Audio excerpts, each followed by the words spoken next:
Hello, everyone. Welcome to our second question and answer session with Martha Gabler, author of Chaos to Calm. Today we're going to change the format a little bit from the first time, thanks to a suggestion from our friend Dr. Will Burrow. So we'll start off with an interview with the TAGteacher, and then we'll move into questions from participants and questions that were sent in by email. We have a lot of questions today, so hopefully we'll get through them all. If we don't get through them all in the hour, we will send them over till the next time. So, Martha, I'll just unmute you, and you can introduce today's guest. Is Anne Wormald of Campbellville in Ontario, Canada. And Anne is very well known in the TAGteach community. She's Joan's daughter. And Joan is, of course, TAGteach co-founder. So Anne has lifelong experience from both sides of the tagger, and she describes herself as a TAGteach guinea pig. So in addition to that, she's a level 2 tag teacher, and she's currently working on her BCBA master's degree. Anne has many years of experience in working with special needs kids, and she's great, and I can attest to that because she was the counselor at summer camp for my son Douglas, and he loves her. And now, as a part of her supervision for the BCBA, she's working in schools and private settings with children with autism. So she's happy to share her experience with us. So I'm going to ask Anne our first question, which is, what is your favorite story about TAGteach at your work? Hi, Martha. Can you hear me? Yeah, I can hear you great. Perfect. All of them, but there's two that kind of stand out. The first one I wasn't really involved with, but another staff told me about it. So they had just started using the tagger with one of the kids in another room, and they were working on printing. So his tag point was line in box, and he was expected to just draw a straight line in a box, and that was what he was tagged for. So once the session was over and he knew all about how the tagger worked, the staff said that he would go into his shelf and get the printing worksheet and bring it to any of his teachers all day saying, line in box, click, over and over again. So he was very clearly telling her that he wanted to use the tagger. Yeah, and he was really enjoying it too. So yeah. Oh, that's really wonderful. And then another one, I was just speaking to a parent last week of one of the kids that we've been using the tagger with, and he likes to go home and teach his mom some of the stuff that he learns in school. And so she said that he's started every time she does something right or that he likes, he makes a little clicking sound with his mouth and says, "Good job, Mom." Oh, that's just so wonderful. Yeah, Boy, talk about generalizing a skill to another setting. That's wonderful. Yeah. Okay, well, that kind of leads into the next question. Have you ever used the student tagging the teacher? Yeah, we use it all the time. Almost every program that uses a tag, we do the student tagging the teacher first, because it really helps show that the learner knows exactly what they're expected to do if they can teach it to somebody else. So we use it for printing lines, reading pages in books, placing paper in the right spot to write, which I think we have a video of. And all the kids love it. They all have big smiles every time. And one of the kids asks to be the teacher every time his printing program comes out. And there's also a video of him, I think, that we'll play later. Let's, we have a lot of questions we asked Anne, and now we have a little more technical question about latency, which is the time interval between a stimulus and response, and sometimes there's a delayed latency in responding for some children. So how do you handle problems with latency in responding? So we haven't addressed any latency responding with the tagger, but it would be really easy to include it. So a program that looked at reducing latency would involve presenting the demand. So for example, touch your head, if that was the demand. And then we would start a timer, and we would have a set number of seconds that the learner would have to respond in order to get the reinforcer. So let's say that the length of time that was expected was 5 seconds. So if I said, Martha, touch your head, you would be expected to touch your head within 5 seconds of me saying that. If you didn't touch your head within 5 seconds, you wouldn't get the reinforcer, and I would present a new demand. So I would say something like, touch your nose. Right. So if you, on the first demand, I had said, touch your head and started my timer. And after 3 seconds, you touched your head, I would give you the reinforcer, or I would tag if we were using tag points. Yeah. I think tag would be so great then, for that because it would be so specific. Yeah, it would for sure. Yeah, exactly. So then we would do, so if your goal was in less than 5 seconds and I said, touch your head, and you touched your head within the 5 seconds, there would be some sort of criteria. So maybe you would have to do that 3 times, 3 days in a row, and then we would move on to 4 seconds. Yeah. And then it would be the same thing. So I would present the demand, start the timer. If you did what I had asked within 3 seconds, I would tag and you would get the reinforcer. And then we'd slowly move down until you were responding in an acceptable amount of time. That's great. That's great. And you did have very specific success with one boy with that, didn't you? You got it down? Yeah, his responding was anywhere from 6 to 12 seconds after programs, which is maybe acceptable sometimes, but for the most part, you need a response quicker than that. So we shaped his response latency down to 2 seconds for every program that we used it for. Wow, wonderful. Yeah. That's a real achievement. Okay, how in your classrooms do they handle aggressive behavior with the tagger?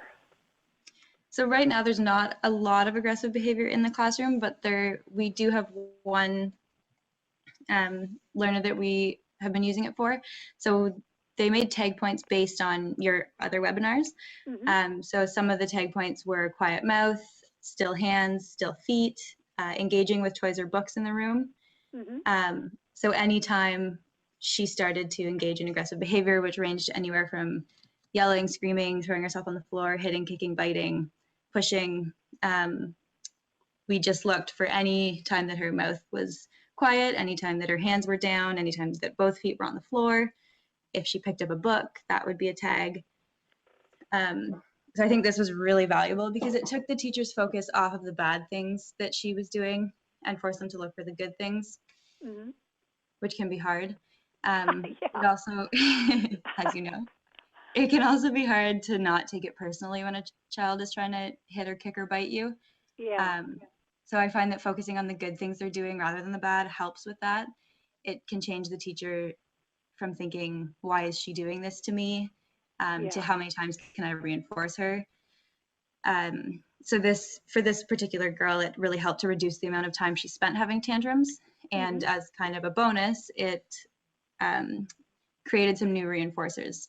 So because she was tagged so much for interacting with books and toys, those started to become reinforcing for her. Wow. Boy, that is a really great outcome for that. Yeah. And, the staff were really happy with that. Yeah. So our last question was about teachers' reactions to using TAGteach for tantrums, and it sounds as though they are quite positive. Yeah. I noticed even the first day a big difference in teachers' attitudes during aggression. Like I said, sometimes it's hard not to take it personally, which can result in almost wanting revenge. You just want them to stop hitting you or biting you, and it's hard to reinforce when that's happening. So I find that when we're using the tagger, because we're looking for things to reinforce, they're no longer taking it personally, and everyone's a lot more relaxed and less angry. Right. And then, of course, the less emotional the teachers are, the less emotional the children are. But I thought it's really it's really interesting that you said almost within a day or two the teachers were having a different experience. Yeah, and it makes the whole situation a lot more relaxed, which is a bonus when you're in a difficult situation. Yeah. Well, that's wonderful. It's amazing, and it just shows, I think, that using the tagger can be quickly a very reinforcing experience for the teacher or the parent. You know, we think we're reinforcing the child and providing a good experience with the child, but that reflects back on us, and then it's reinforcing for us. So and it's so quick and easy. You don't need to worry about where do I need to be? Do I need to be standing in this specific spot? Do I need to be blocking her? It's just looking. It gives you something totally easy to focus on. Right, right. Wow. Wow, that's great. Well, thank you so much, Anne. I was wondering if anybody else has any questions for Anne, but that is wonderful. We really appreciate hearing that report. Yeah, no problem. And fabulous. Thank you. You're welcome. Yeah, let's look at those videos. Yes, I'd love to see those. So these are, Anne, I'll let you introduce them, and then I'll play the one. You tell me which one, and then you can talk about it while it starts to load. Okay. Do you want to do the printing one? Oh, they're both printing. The one with the staff that's not me.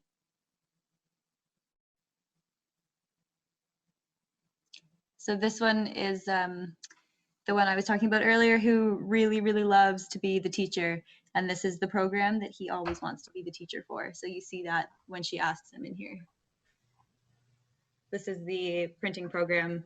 And I believe he tells her the tag point a few times. Mm-hmm. Well, the other thing I wanted to point out about this video when you're watching, it's a little hard to hear what he's saying. But if the teacher makes a mistake, he always asks her to try again. And that's another one of our TAGteach sort of rules. There's two outcomes. If the person gets it right, they get a tag. If they get it wrong, it's try again. So I think it's really interesting that this child has picked up on the try again. It's not you're wrong or you made a mistake. It's just try again. Okay, so let's play the next one. I'll just let Anne tell us a little bit about what's going on with that one. So the next one is another printing program. This is a new program for this little boy. We're working on, we noticed that he was trying to write without holding the paper down. And he was writing, wasn't really paying attention to where the paper was. So we've drawn those two little lines on the table. So that's kind of the angle that we would want him to be writing at. So his tag points are paper in lines and hand on paper, so that when he goes to write, the paper doesn't move all over the place, and it's in the right spot on the table. Okay, and then another thing that I wanted to point out about this video that's really cute is you'll see the first tag point is put the paper in the lines, and the second tag point is hand on paper, but you'll see him fixing the positioning of the paper. So he's doing the first tag point even though he wasn't asked to do it. And we see that a lot in TAGteach with the carryover from one tag point to the next. Mm-hmm. So the idea with this for his, eventually he'll be doing the same program as the other video where he'll be writing lines in the box. So the idea is that once he's practiced putting the paper in the lines and holding the paper down, even without being asked, he'll just do it because he's been tagged for it so many times. And we've started this program and we have already seen some of that.